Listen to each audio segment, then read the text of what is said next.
After the completion of a new transom this past June, the boatyard crew crafted a new worm shoe, but before it could be refastened, the crew needed to fabricate a graving piece for the most forward part of the keelson.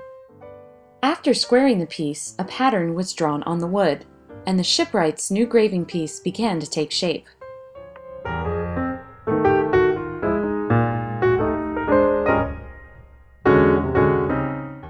Once completed, the new piece is placed under the keelson and jacked into position. With the graving piece installed, the worm shoe was completely reattached, and the crew could begin working their way up the keel and back toward the centerboard trunk. Here, Mark Bartow cuts out the centerboard trunk in order to remove the forward and aft king posts. With the new king posts installed, the crew begins to construct the new centerboard trunk, which is built board by board with each piece attached to the next with galvanized drift pins. Anti-fouling paint was used to preserve the wood. After the new centerboard trunk was complete, the crew began to work their way from the bottom up and began the process of removing rotten deck beams and planks. The replacement deck beams need to be very strong and built of rot-resistant wood, as they will be difficult to replace when planked over. Here, Jen Kuhn works on the piece of wood that will surround the hatch.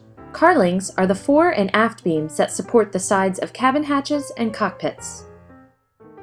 Carlings are supported by main beams, but in turn, they not only support the hatch or the cabin, but also the inside ends of the half beams. Here, the carlings have been lagged in place and notches have been cut out on the outboard edge to receive the short deck beams. The first step to remove the cabin top was to cut around its base.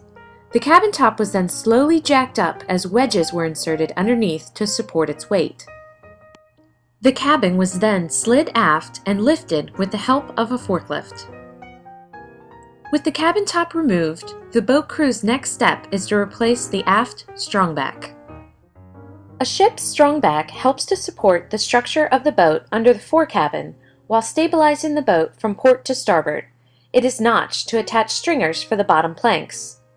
Old drift pins will be replaced with new galvanized steel drift pins in Rosie's restoration.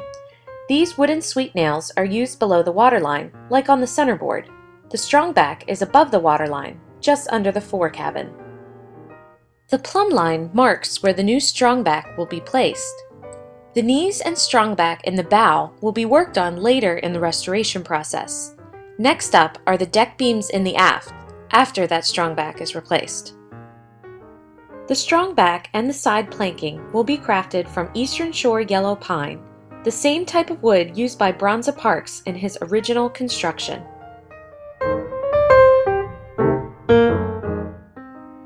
Follow Rosie's progress by finding us on Facebook, reading our blog, or visiting the website.